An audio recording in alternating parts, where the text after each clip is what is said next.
semuanya, kembali lagi dalam YouTube channel Ramla Official. Untuk teman-teman Ram yang baru melihat YouTube channel ini, boleh kiranya untuk terus dukung kita dengan cara mensubscribe YouTube channel Ramla Official. Ditunggu ya.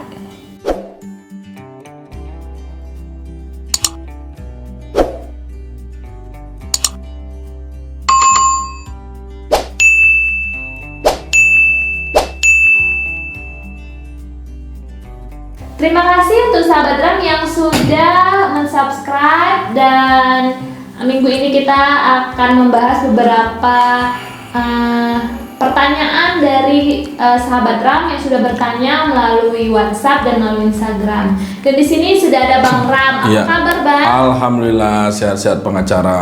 Alhamdulillah sehat ya, Bang. Alhamdulillah. Ini kita sudah dapat lumayan banyak pertanyaan, Bang. Alhamdulillah. Tapi kita coba satu persatu dulu kita jawab ya, Bang. Yang pertama di sini, selamat pagi. Apakah saya bisa konsultasi hukum? Saya Nevi, tinggal di daerah Pamulang. Saya resign tidak terhormat dari salah satu perusahaan, tetapi memang saya belum tanda tangan kontrak.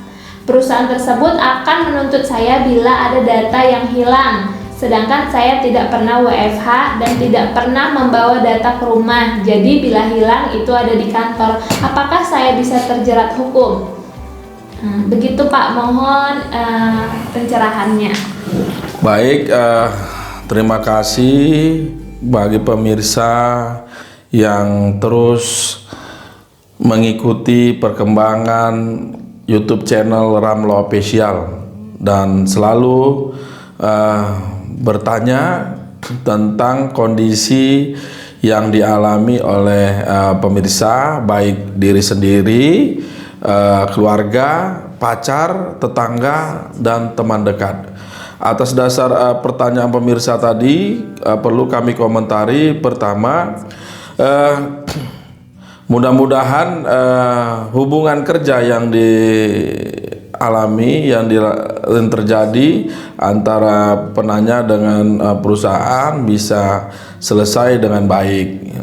Karena sekali lagi kami sampaikan, keputusan terbaik dalam suatu perkara adalah musyawarah. Semuanya baik dimusyawarahkan. Hukum tertinggi tadi saya bilang adalah musyawarah, kesepakatan para pihak. Pengadilan sebagai upaya terakhir untuk mendapatkan keadilan. Oleh karena itu penting dimusyawarahkan. Untuk mencapai musyawarah harus masing-masing pihak menyampingkan egonya masing-masing, sehingga yang dikedepankan adalah solusi. Bagaimana masalah ini bisa diselesaikan dengan cara tersenyum. Akan tetapi memang resign, PHK adalah hak dari masing-masing pihak. Kalau PHK haknya perusahaan, sepanjang dia memenuhi syarat-syarat aturan undang-undang dan anggaran dasar perusahaan, maka perusahaan berhak mem-PHK karyawannya. Yang kedua, hak resign itu ada pada karyawan. Karyawan berhak resign dari perusahaan dengan memenuhi syarat-syarat yang diatur di dalam perjanjian kerja atau di dalam aturan perusahaan. Sehingga kalau ini tidak terpenuhi, maka peristiwa resignnya ini tidak lagi dikategorikan sebagai terhormat dan tidak terhormat. Baiknya resign dengan cara baik. Yang kedua, apakah bisa dituntut oleh perusahaan atas kehilangan suatu barang di dalam perusahaan? Tergantung terhadap peristiwa yang terjadi. Karena perbuatan pidana ini tidak bisa diwakilkan, tidak bisa dikuasakan. Perbuatan pidana itu melekat pada pelaku. Jadi siapa yang melakukan, siapa yang berbuat, dialah yang mempertanggungjawabkan perbuatan pidana itu. Makanya pertanyaan kepada pemirsa tadi, atas kehilangan suatu barang di dalam perusahaan, siapa yang melakukan? Apakah kalau saya lihat dari pertanyaannya masih mengira-ngira. Jadi belum ada peristiwa yang terjadi. Cuman dia hanya sebatas mengira-ngira kalau seandainya ada kehilangan suatu barang di dalam perusahaan pada saat dia resign, apakah bisa dipertanggungjawabkan kepada dirinya. Nanti si penanya meng-cross-check kembali. Pertama, apakah barang yang dimaksudkan itu memang benar-benar ada yang hilang. Yang kedua, barang yang hilang itu apakah dalam kewenangan dirinya, apakah di dalam fungsi dan tugas dia di dalam perusahaan, job desk-nya, di dalam job desk-nya apakah itu masuk dalam pertanggungjawaban dia. Yang berikutnya, kalau benar-benar ada kehilangan di dalam pekerjaan dia, yang menjadi pertanyaan siapa pelakunya. Itu karena tadi itu saya kembalikan kepada konsep pidana. Pidana itu tidak bisa diwakilkan, tidak bisa dikuasakan, tidak bisa juga diwariskan. Pidana itu melekat kepada pelaku.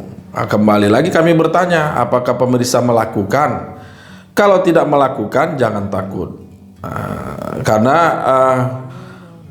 perbuatan pidana itu tidak bisa dibuat-buat. Dia natur, alami. Nanti di dalam persidangan akan terbukti dengan sendirinya atas dugaan dakwaan terhadap suatu peristiwa pidana itu. Jadi kira-kira begitu pandangan kita. Pertama, di cross check kembali apakah benar-benar ada kehilangan di dalam perusahaan. Yang kedua, barang yang dimaksud apabila ada hilang apakah dalam kewenangan pekerjaannya. Yang ketiga, siapa pelakunya. Siapa pelaku tadi berkaitan dengan barang siapa. Barang siapa itu orang yang melakukan, turut melakukan atau menyuruh melakukan. Di dalam pidana itu begitu.